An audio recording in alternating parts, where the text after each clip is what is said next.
சிம்பிளாக டேஸ்டியான ஒரு ஆம்லேட் ரெசிபி பண்ண போகிறேன். ஆம்லேட்னாலே எல்லாருக்கும் ரொம்ப பிடிக்கும். அதுவும் சிக்கன் ஆம்லேட்னா சொல்லவே வேண்டாம். இந்த சுவையான சிக்கன் ஆம்லேட் எப்படி செய்கிறதுன்னு இந்த வீடியோவில் பார்க்கலாம்.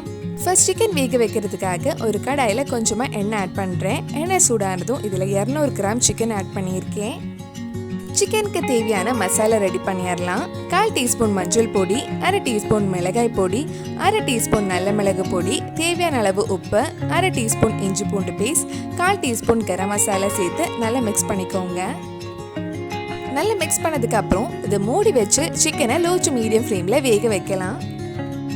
சிக்கன் நல்லா வெந்திருக்கு. இந்த மாதிரி நல்லா வெந்ததுக்கு அப்புறம் இது ஒரு பிளேட்டுக்கு மாற்றிடுங்க.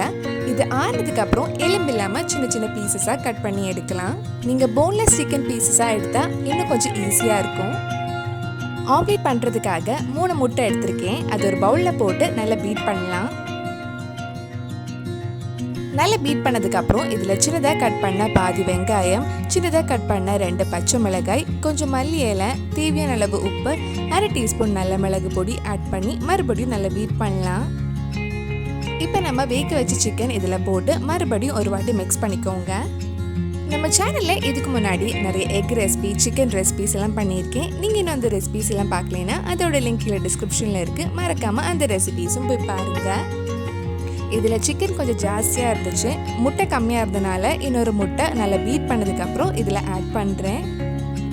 டோட்டலாக 4 முட்டை எடுத்திருக்கேன். நீங்கள் எடுத்துருக்கிற முட்டையோட சைஸ் பொறுத்து நீங்கள் முட்டை எடுத்துக்கோங்க.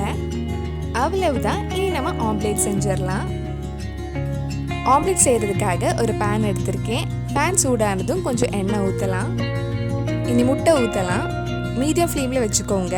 ஒரு சைடு கொஞ்சம் வெந்ததும் திருப்பி போட்டு இன்னொரு சைடும் வேக வச்சு எடுத்துக்கோங்க. மறுபடியும் கொஞ்சம் லைட்டாக எண்ணெய் ஆட் பண்ணுறேன்.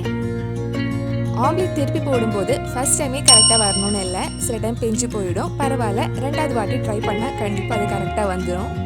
அப்படி உங்களுக்கு வரலைனாலும் இந்த பிஞ்சு போன சிக்கன் ஆம்லேட் சாப்பிடவே ரொம்ப டேஸ்டியாக இருக்கும். நீங்கள் செஞ்ச சிக்கன் ஏதாவது மீதி இருந்தால் கூட இந்த மாதிரி நீங்கள் ஆம்லேட் செஞ்சுக்கலாம். அவ்வளவுதான். ரொம்ப டேஸ்டியான சிக்கன் ஆம்லேட் ரெடி ஆயிடுச்சு. ரொம்ப சிம்பிளாக ஈஸியாகவே செஞ்சிடலாம். கண்டிப்பாக நீங்களும் இந்த ரெசிபி உங்கள் வீட்டில் செஞ்சு பாருங்கள். பிடிச்சிருந்தா இந்த வீடியோவை லைக் பண்ணுங்கள். உங்கள் ஃப்ரெண்ட்ஸ் அண்ட் ஃபேமிலிக்கு ஷேர் பண்ணுங்கள். வேறு நல்லா ரெசிபி நம்ம சேனலில் ட்ரை பண்ணலான்னு கீழே கமெண்ட் பாக்ஸில் சொல்லுங்கள். நீங்கள் இன்னும் என்னோட சேனலை சப்ஸ்கிரைப் பண்ணலைன்னா மறக்காமல் சேனலையும் சப்ஸ்கிரைப் பண்ணுங்கள். கூடவே அந்த பெல் ஐக்கனை ப்ரெஸ் பண்ணால் நான் புது வீடியோ போட்ட உடனே உங்கள் ஃபோனுக்கு நோட்டிஃபிகேஷன் வந்துடும்.